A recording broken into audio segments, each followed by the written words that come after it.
నమస్కారం. శ్రీమాత్రే నమః. మనం వినాయక చవితి గురించి, పితృపక్షాల గురించి తెలుసుకున్నాం కదా! అలాగే రాబోయే దసరా పండగల గురించి కూడా కొంచెం తెలుసుకుందాం. అన్నిటికన్నా ముందు మీ అందరికీ పంచాయతనం అంటే తెలిసే ఉంటుంది కదండీ! ఇది తెలియని వారి కోసం కొంచెం వివరణ. పంచాయతనం అంటే వినాయకుడు, అంబిక అంటే అమ్మవారు, శివుడు, విష్ణువు మరియు మన సూర్యభగవానుడు ఈ 5 మందిని కలిపితే పంచాయతనం అంటారండి. ఆ పంచాయతనం అనుగుణంగానే మనకు పండగలన్నీ జరుగుతూ ఉంటాయి. వినాయక చవితి ప్రథమ వినాయకుడు, వినాయక చవితి, అమ్మవారు, దసరాలు, ఈశ్వరుడు, కార్తీక మాసం మొత్తం శ్రీ మహావిష్ణువు లేదా ఈశ్వరుడికి జరుగుతూనే ఉంటాయి ఉత్సవాలు. తర్వాత ధనుర్మాసం, శ్రీ మహావిష్ణువు యొక్క ధనుర్మాసం. ఆ తర్వాత సూర్యుడు, రథసప్తమి, దీని అనుగుణంగా మనకు జరుగుతున్నాయి. కాబట్టి వినాయక చవితి తర్వాత రాబోయేది దసరాలు, అమ్మవారి యొక్క దసరాలు. దాని గురించి మనం కొంచెం తెలుసుకుందాం. శివ పంచాయతనం గురించి తెలుసుకున్నాం కదా, ఇప్పుడు దసరాల గురించి కొంచెం తెలుసుకుందాం.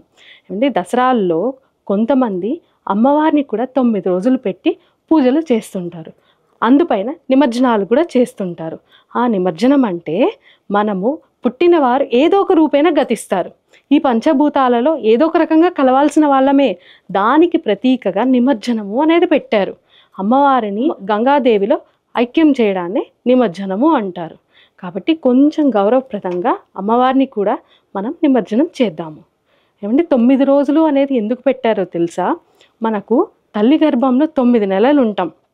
అలాగనే అమ్మవారిని కూడా కనీసం ఇప్పుడు ఉన్న స్థితిగతులకు అనుగుణంగా కనీసం 9 రోజులైనా మనము అమ్మవారిని పూజించాలి. లేకపోతే వినాయకుడిని మనం ఎలాగ పెడతామో అలాగే అమ్మవారిని కూడా కొందరు 9 రోజులు పెట్టి అందుపైన నిమజ్జనం చేస్తుంటారు. ఈ కలియుగంలో ప్రస్తుతం మనం ఉన్న పరిస్థితుల రీత్యా ఈ కలియుగంలో మనము యజ్ఞ యాగాది కృతులు చేయలేం కదండి.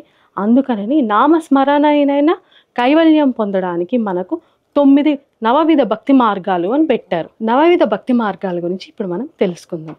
స్మరణం, కీర్తనం, ధ్యానం, ఆత్మనివేదనం, అర్చనం, వందనం, సఖ్యం, పాదసేవనం. ఈ 9 రకాలైనటువంటి నవవిధ మార్గాలలో భగవంతుని కనుక స్మరిస్తే కనీసం నామస్మరణైనా కైవల్యం దొరుకుతుంది అని మనకు ఇవి పెట్టారండి. కాబట్టి వీటిల్లో కొన్నైనా మనం పాటిద్దాం. కలియుగంలో ఉన్నాం కదండి, కనీసం ఇవన్నా పాటిద్దాం. రాబోయే ఎపిసోడ్స్లో ఇంకొంచెం దసరాల గురించి తెలుసుకుందాం.